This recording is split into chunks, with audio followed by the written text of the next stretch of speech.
I will repeat myself over and over again.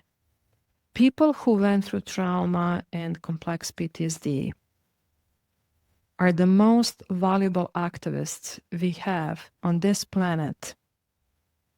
On this planet. And don't be afraid to move from observing to acting on it. Okay.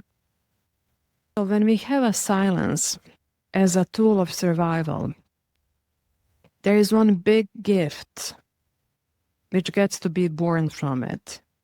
And that's a gift of observing. And I truly believe that every activist is born from a place of silence and place of observing. Welcome to Exiled and Rising. Today's episode is called From Silent Observer to Activist and How to Find Your Voice. And this is for you if you have been sitting in the shadows, watching injustice, feeling it in your body, but keeping quiet. And maybe that injustice was in your family or in your relationship, in your culture, in your workplace, and even now what we can see in your own country. And many people ask, how do I become activist? And even who is an activist? So let's define first who is an activist. An activist is not defined by having a megaphone or a protest sign or a non-profit behind them. An activist, in my experience, is defined by what you choose to do with your awareness of harm. And only if you have a place of choice. Okay, so many people feel ashamed, especially men. They feel so ashamed because they couldn't voice out. They couldn't act on it. But they couldn't because, as you know, I'm somatic experiencing therapist for PTSD and complex trauma. With people with complex trauma, living in oppression, coming from the war and genocide and displacement, there is no place of choice. There is no place where you can become activist. Sometimes the best thing you can do to protect yourself and your family is to be very, very quiet. And that can be also the form of activism. When you don't have a choice, but to be quiet so you can save your life and life of your family, in my experience, that's the deepest form of activism because your biology is fighting enormous energy to burst, to fight, to scream for injustice. And yet, it was a moment of awareness and survival where you had to be quiet. Okay? So that's one very important thing we need to be aware of. So let's see what defines, quote unquote, normal activist when you have a choice. So by core definition of activist, an activist is one who refuses silence in the face of injustice. One who acts in word, right, body, or deed to disrupt harm and push toward justice. And what makes someone an activist is moving from awareness into action. For example, everyone sees injustice, but not everyone moves. An activist moves. Okay. Also, there is a risk coupled with bravery and courage. So activism means taking risk, social risk, social risk that you might be cancelled, that you might be cut off from your community, from your family, right? It's relational risk. It's financial risk. Even many times, as we could see, it's a physical risk as well. Okay. So the presence of fear doesn't cancel activism. Fear will always be present, right?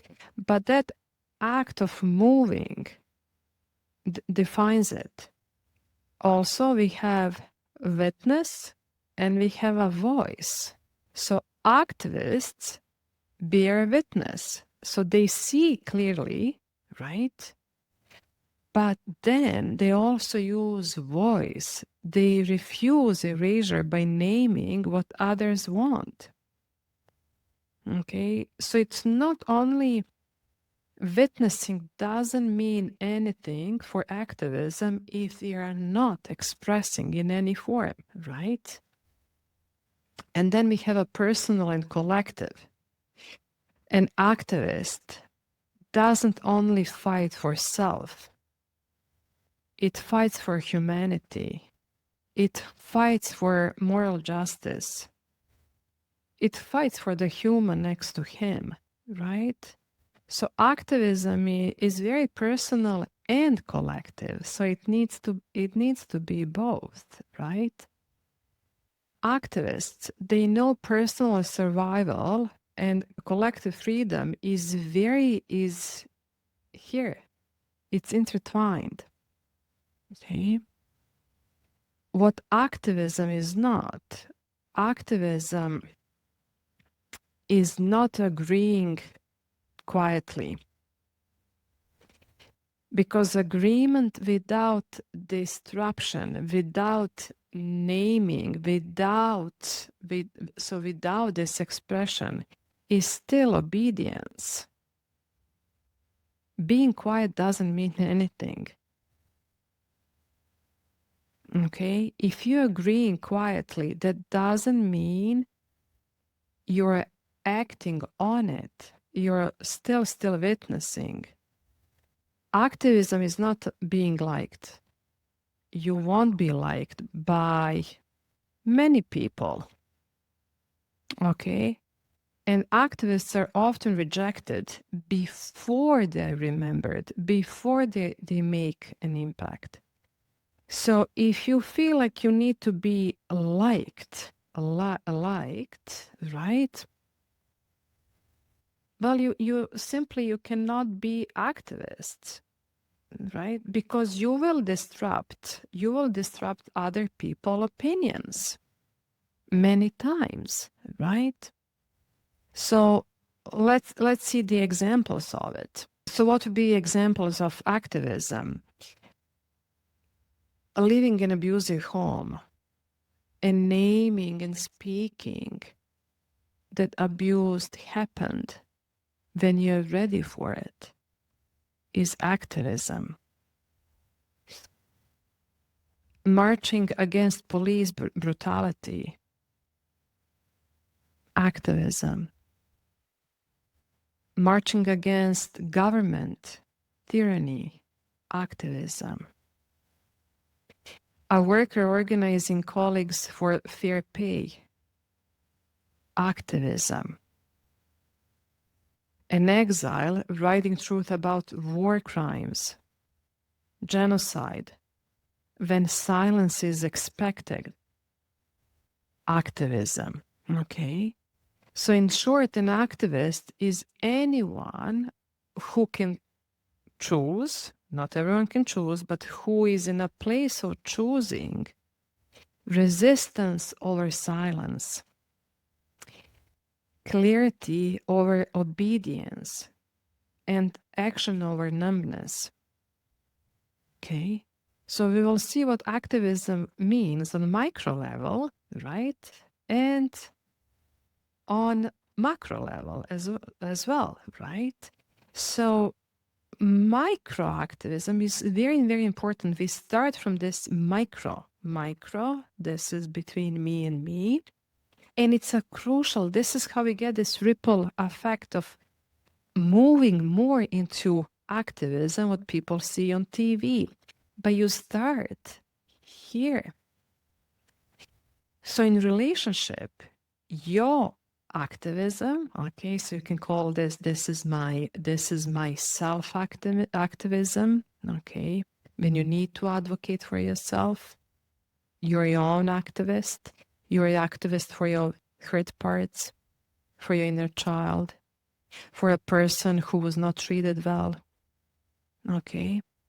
So many times in relationship, it can be as saying, no, that's not okay.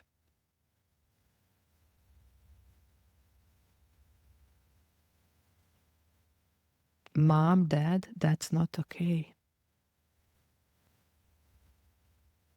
Instead of staying silent, that's your activism. Okay. Activism is refusing to laugh at a sexist or racist joke. That's your activism. When everyone, your buddies are laughing, your friends are laughing, a racist joke, jokes about immigrants, why are you not laughing? What's wrong with you? Are you again in a mood? I don't find racist jokes to be funny. Activism, okay? Naming abuse in a family system instead of normalizing, that's your activism. That's a big thing to disrupt the family system of silence and normalizing abuse. So that's activism. Okay. Going to the therapy can be your own activism. If you're coming from a family who would ridicule mental health, that's your activism. That's your activism. You act on it, which is different than the system you live in, because you know it's right for you. You know it's just for you. Okay? In a daily life, how that can look is correcting misinformation in a small conversation, by microeducation, informing your colleagues about immigrants, okay, by refugees, by minorities, by gender. Not to be a smart aleck, but just microeducation. That's your activism. That's it. If this is where you are, this is so big for your nervous system. So even to move and to name something what's important for you in front of others, that means you're acting on it. You're not suppressing, depressing your own integrity, your own moral value. So activism means I'm expressing and acting on what I know is moral for me. Okay. Also supporting a coworker who has been dismissed or overlooked. How many times do you do that? Someone, that person next to you who knows is just a grinder and loyal and silent, and who gets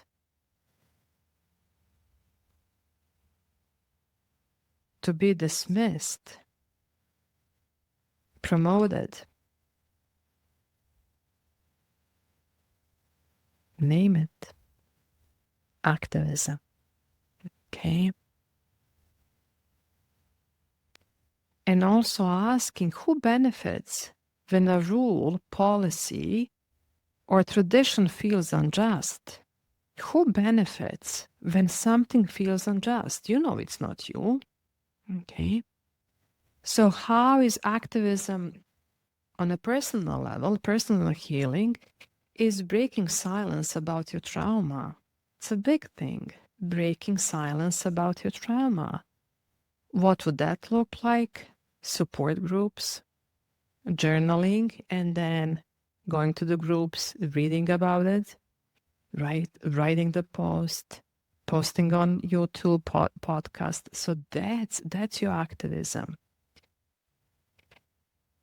Personal activism can also be refusing to gaslight yourself with lines like, "Oh, it wasn't so bad.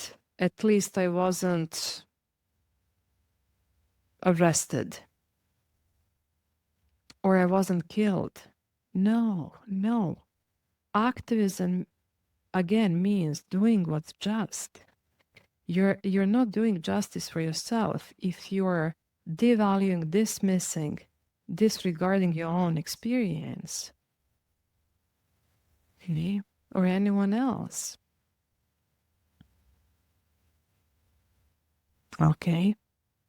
Also, people who are so into activism, and this is what I'm reminding my clients, many of them, they're activists, is form of activism can be choosing to rest. To rest.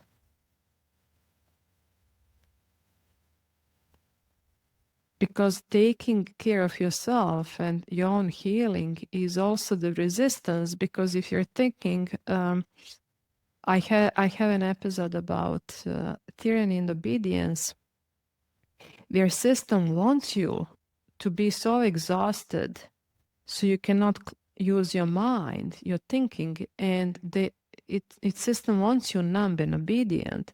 So act of resistance, of activism, can also be you taking rest so you have your cognitive capacities back, so you can act on what's right for you and collective. In community, so what would activism be in community? We can see everywhere now. Look what's happening on our planet, in United States, in Canada, in Europe, in Palestine. So helping a neighbor who feels threatened and unsafe, helping your neighbor people. Volunteering or donating, even a small amount, but not to brush off your guilt. No, but intentionally to say, this will be my act of helping to this side because it feels right. This is wrong. Showing up to listen at local meeting, even if you don't speak yet, but showing up, that can be your act of activism. So why this matters? Activism starts in your nervous system, right? And every time you resist numbing, you practice this muscle of resistance. So resistance is a muscle. And micro builds to macro. So that's why before we move to the streets and protests and all these big fancy things you can see on TV, and I know many people are shaming themselves and feel guilty because they feel they're not doing anything, but feel the buildup of injustice. You will get there, but we need to start with micro. Okay, because that micro,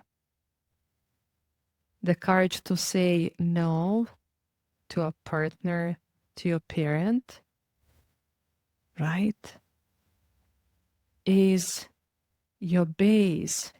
And it's big thing to do because it will build this courage. If you can say no to your inner family system, right? And stand up for your own rights, it will be way easier to go out and to say no to the tyranny. Okay.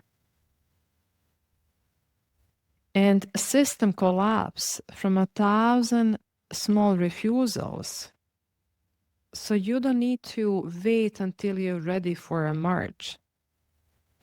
Your everyday choices already shifts a culture. So your everyday choice, people can feel that the energy can be different. It will be different.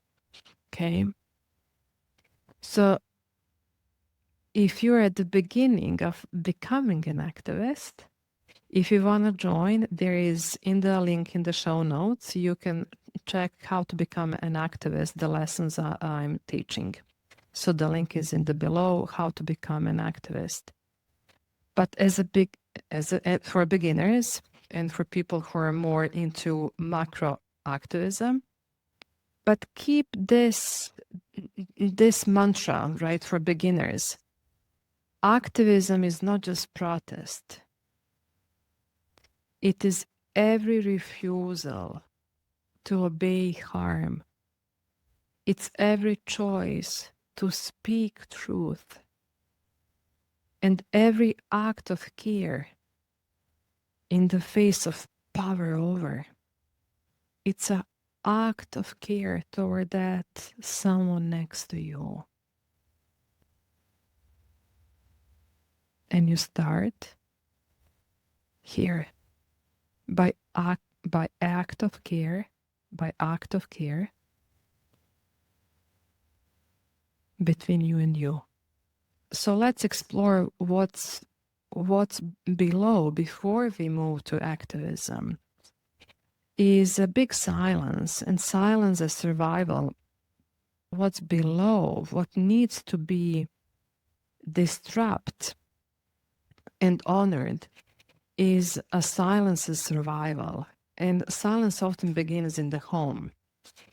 As children, many of us as kids, many of us survive by staying quiet.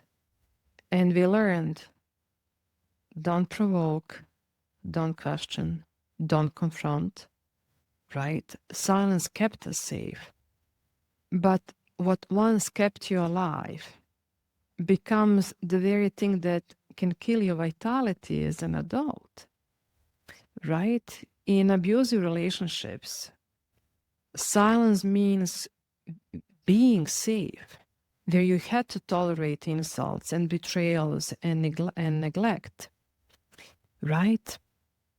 In a family system, silence means obey tradition, obey religion, obey a culture, even when they rob you from your own dignity. But what that means was also survival, because as a child, as a minor, and even as an adult, being cut off from your family is a terrifying thing. It means I don't belong anywhere, so where do I belong, right? So when we have a silence as a tool of survival, there is one big gift which gets to be born from it. And that's a gift of observing. And I truly believe that every activist is born from a place of silence and place of observing.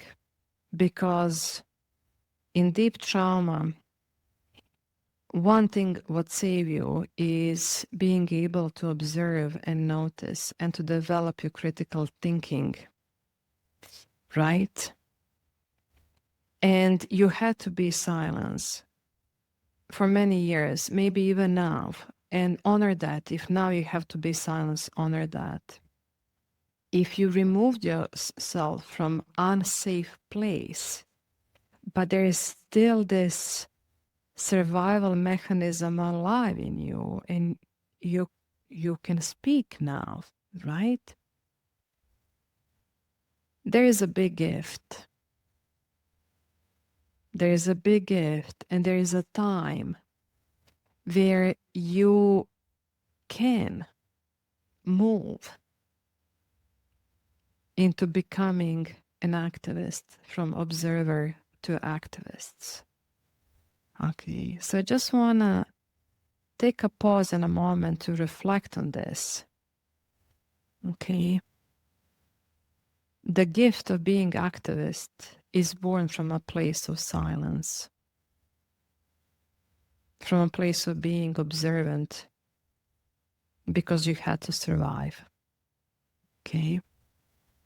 Also, one thing I want to put out there is illusion of betrayal. So when you start to question, when you start to develop your critical thinking, it feels like betrayal. Betrayal of your parents, of your culture, of your community, even your partner. But this is not betrayal. This is your integrity, your autonomy, your agency, your freedom speaking up. So you're not betraying them. You're betraying that obedience or conditions you outgrow. And the way, let's say in abusive relationship, in controlling authoritarian families or countries, one tool which is used in tyranny and in controlling countries, right, in power over dynamics, is basically making you believe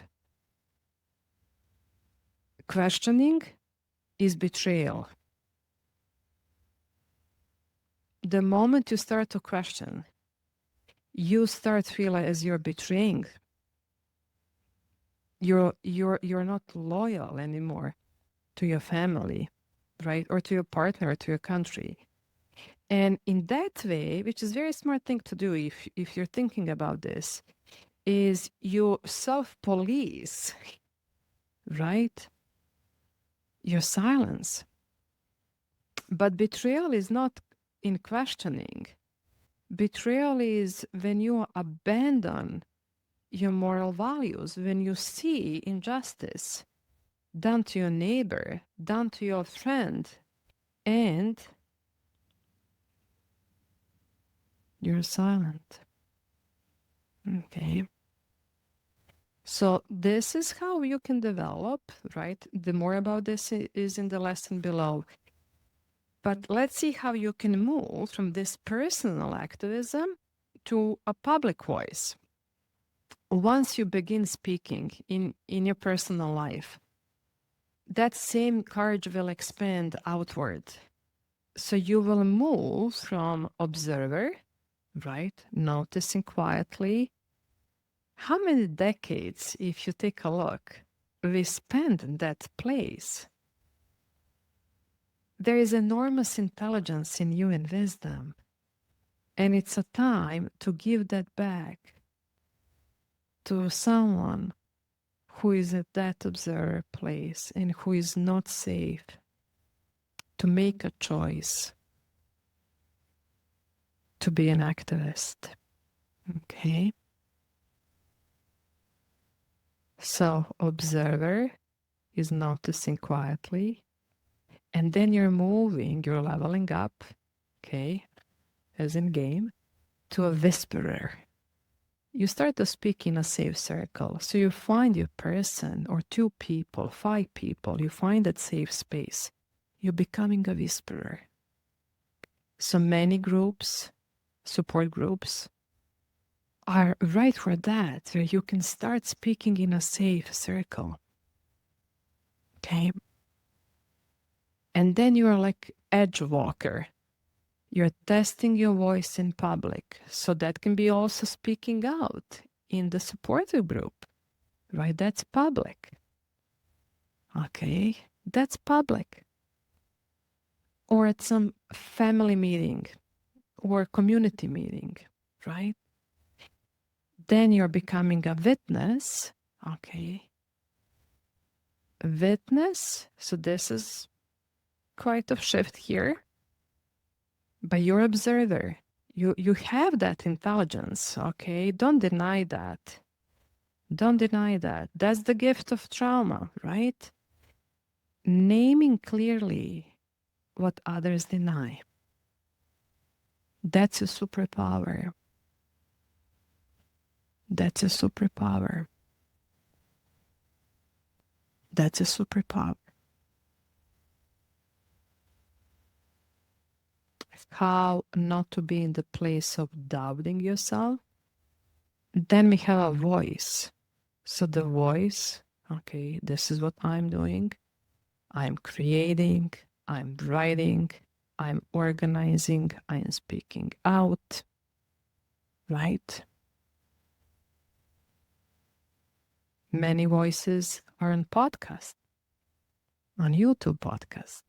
Yes. So don't consume, but also ask yourself, how about I start to voice my voice out from my deep place of observing in silence, right? And then we have a force, which means I'm inspiring others to rise. Okay. So, in a way, the path of activism mirrors trauma healing. First, you reclaim your nervous system, then, you reclaim your relationships, right? And then you reclaim your society. So, healing, as I said in episode We Need Justice, Not Breathwork, I was talking how justice is and healing is relational. It's very relational. Okay. So for me, coming and surviving an exile and wars, genocide, I came from the soil where fascism, the worst of the humanity, was born. Okay.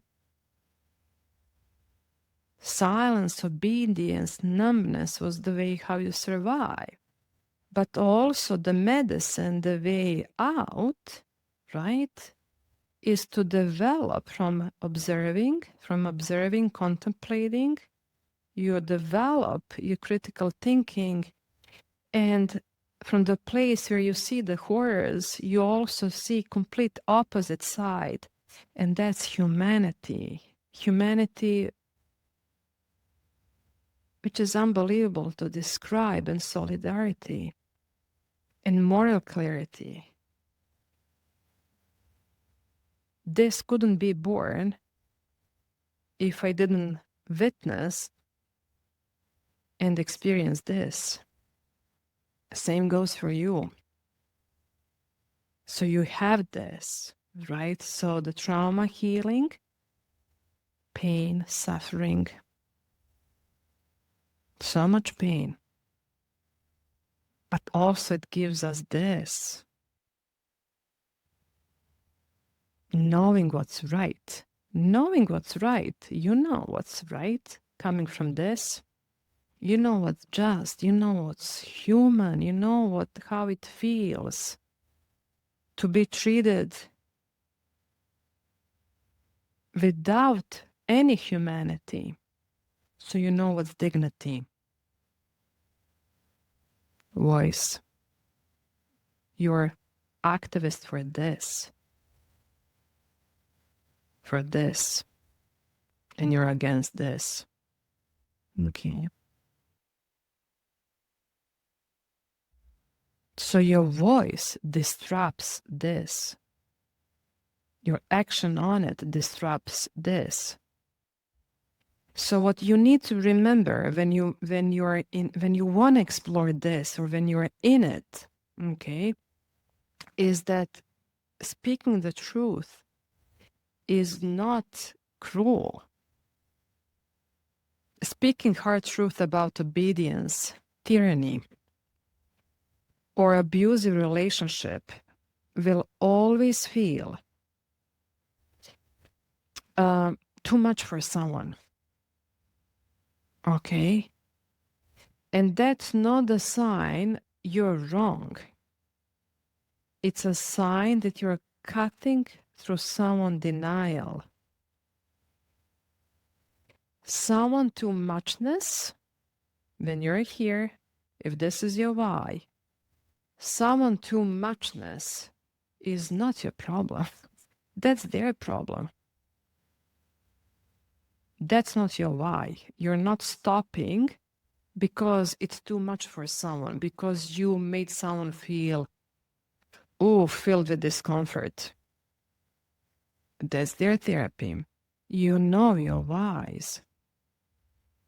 Okay? And you know the silence breeds the very harm you fight.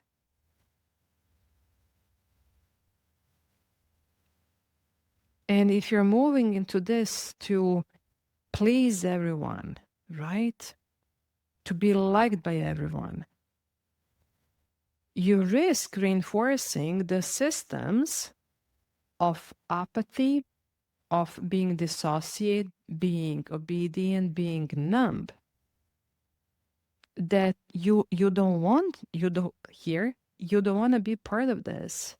You don't want to be part of the family who was very numb and obedient anymore. No, right? Also, when you're moving into a place of activism, micro or macro form, you will teach from your lived experience. Okay. Every activist is teaching from a lived experience, not from some theory, from a lab. You're speaking from your survival. I'm speaking from my survival of war, displacement, homelessness, being exiled. You speak from your own survival. That's your testimony. It's your embodied history, which gives you this moral weight. And you can use that and use that. This is not learned in some books, theory. No, it's learned in life, in lab of life.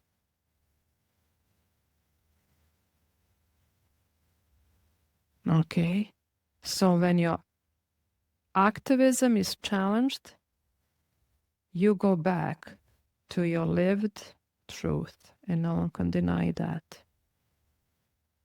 And do not be in a trap that someone discomfort equals insult. No, no. Okay, because this sharpness, critical thinking, is a medicine for many. It's not mockery. It's not that you're putting someone down. No. Okay. So what you need to be aware of, that your audience, okay, they might confuse discomfort, what's happening in their own body, with being attacked. But that's their therapy, okay? And you need to be very clear about why. What? Okay. Why? Why? Why is this so important for you? Is it enough for you, again, to be silent? To be only observer? To be irrelevant when you have so much to say and to give to someone who is right here? Maybe both of you are right here in this state of being exiled from your own family, own country, and you can still, from this place, pull to this place. Okay.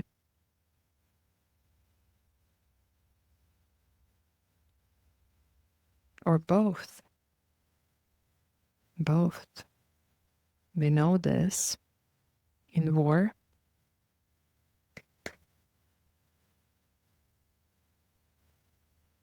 The best examples of humanity I saw actually here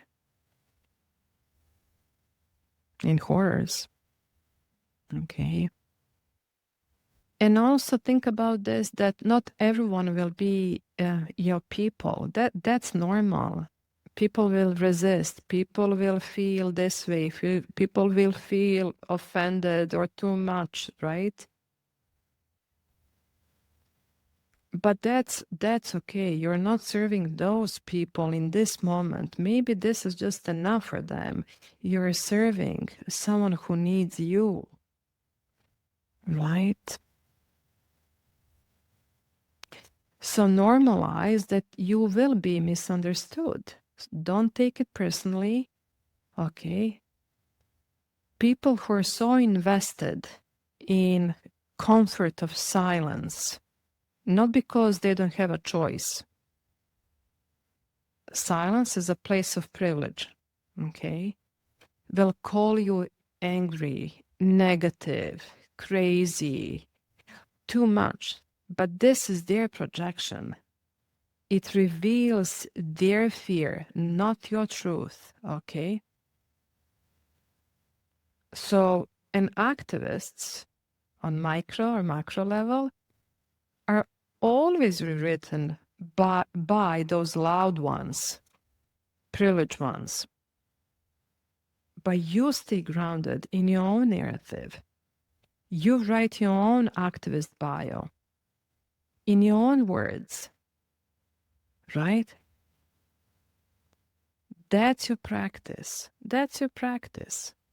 Also, your voice, when your voice starts to be of more impact, right? Of more of disruption, you will have backlash. If you're ignored, you're not probably shaking the system. You're not shaking those conditioned, trained, shrinked beliefs. Okay? So resistance to your voice means your words hit the nerve into power over. That's good, right? So, and also don't measure your success by approval. It's very good if you hear feedback. We also need to hear yes, but also measure by disruption. Okay, measure by disruption. So let's see, to simplify this, we will go more into the details into the course. So 5 micro acts of activism you can start today. So no marches required, where you can start where you are. Speak one truth aloud. That's big thing. If you're starting from the place of being silent and observant for years, speaking one truth aloud. Okay. If something feels wrong, name it even softly. And it can be so simple as, that joke isn't funny. I don't agree with that.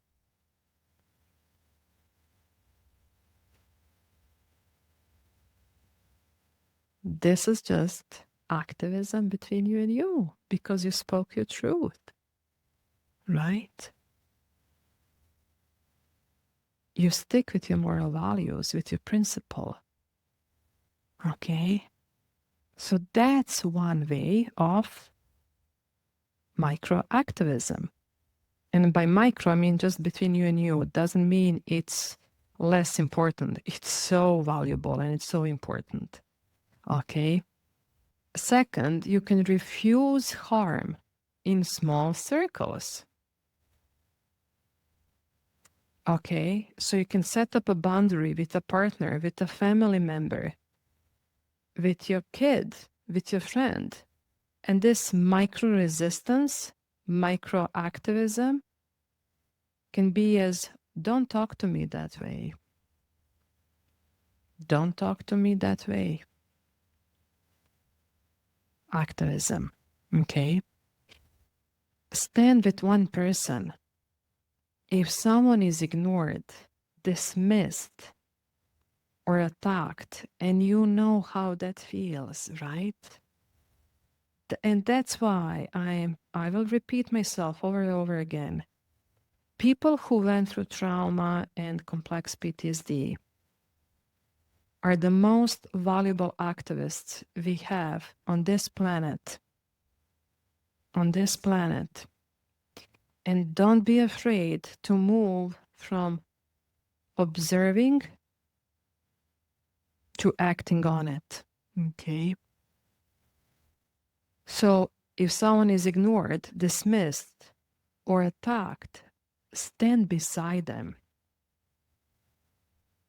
So what that means, literally standing beside that someone who has been just dismissed, and you can say, I got you. Activism also means I'll just place my hand at the back of your heart. I have your back. Okay? Activism. Also, you can interrupt your own silence. Okay? So what would that be? Journal. Record a voice note.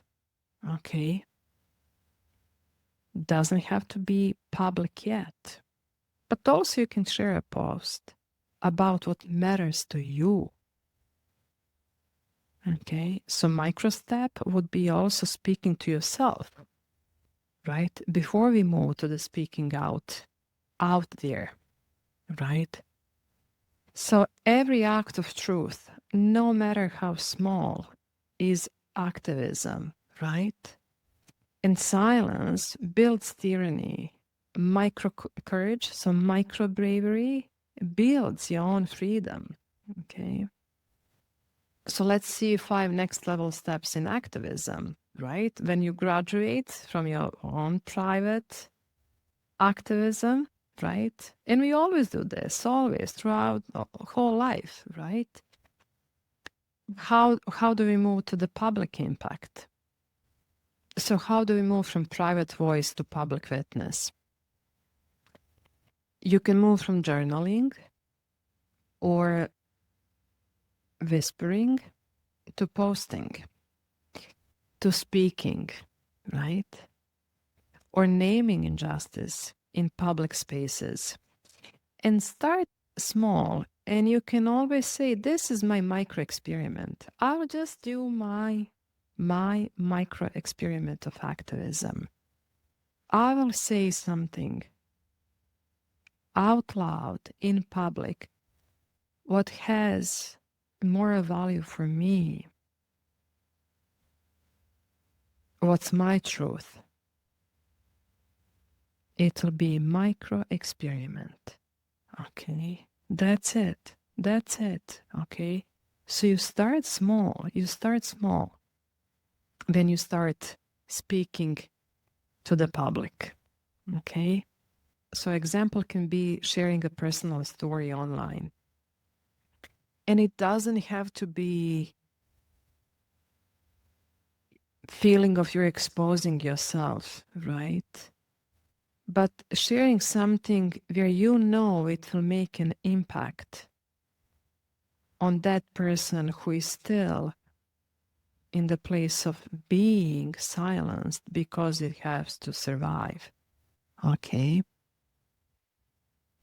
Also, moving from solo boundaries to collective solidarity. Okay.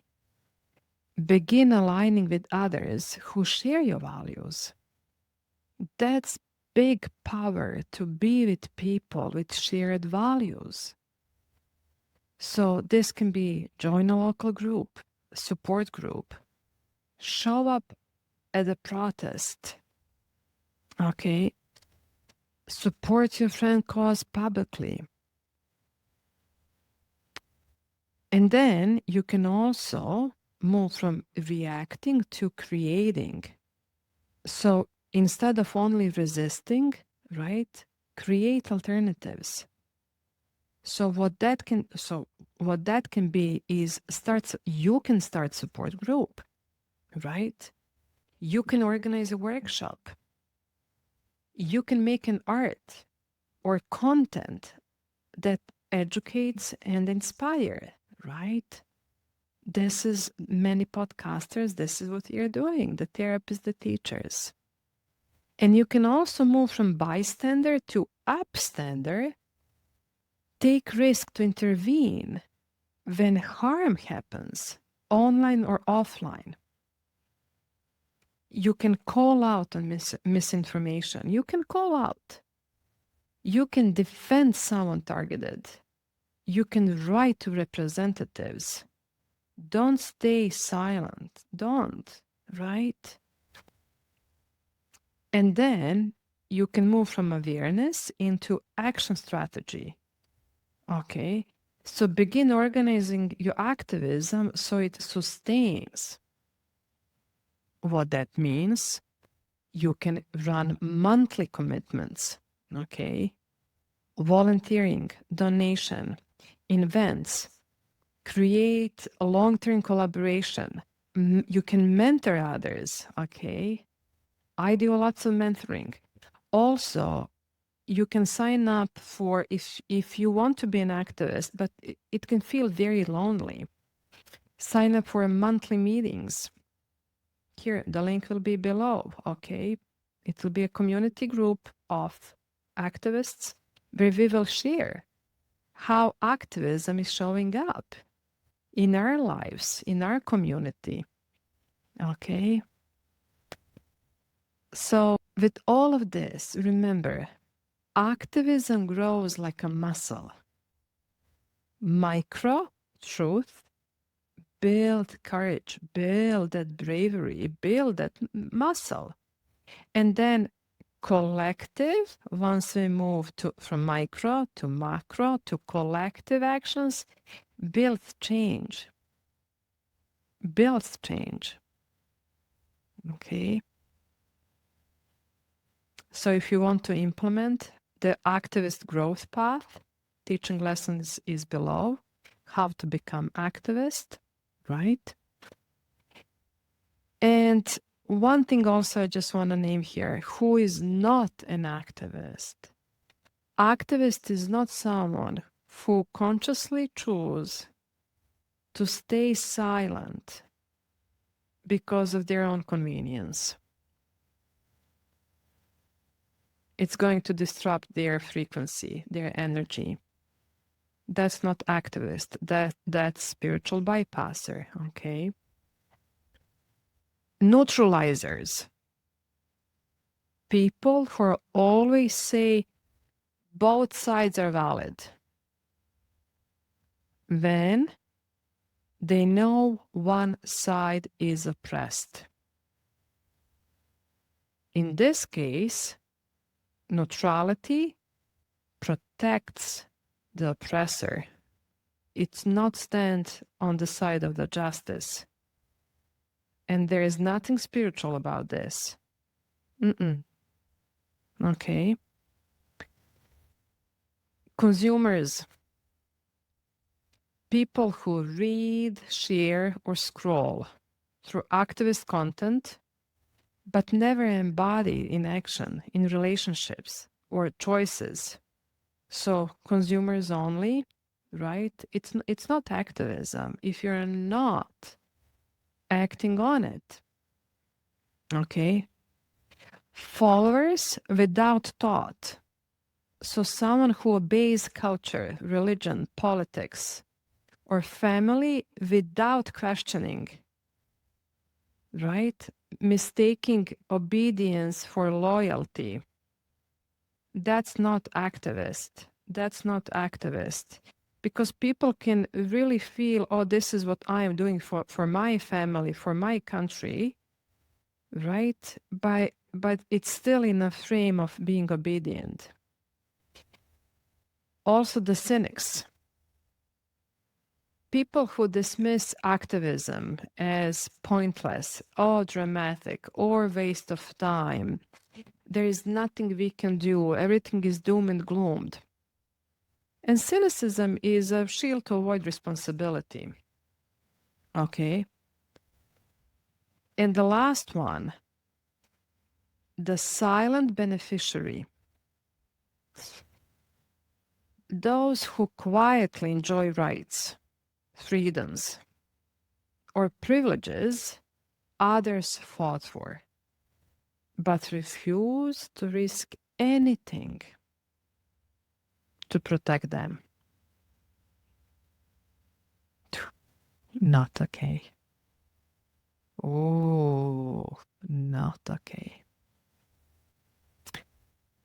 So, also, not being an activist doesn't always mean someone is bad. Absolutely not. It often means, as I said, they're still in a place of being choiceless. And this is very serious. And this is the place where you absolutely need to be silent. Okay. Second, if people who are over-identified with belonging, afraid to betray family, community, very common. So, and people who are numb from trauma, who are so exhausted, who are still coming into awareness that they have been in trauma or abuse, right? So not being an activist doesn't mean it's a bad thing, right? If you're in one of this category, or probably you know your own, right? You name your own for yourself. Okay, so how do you become activist? What will keep you stay grounded? How to move into speaking out? How to seek for support? How to stay with your own values when you're about to publish something, right? Online, podcast, video, newsletter, teachings, community work. So everything will be done. We will learn about this in a course. Link is below. And as always,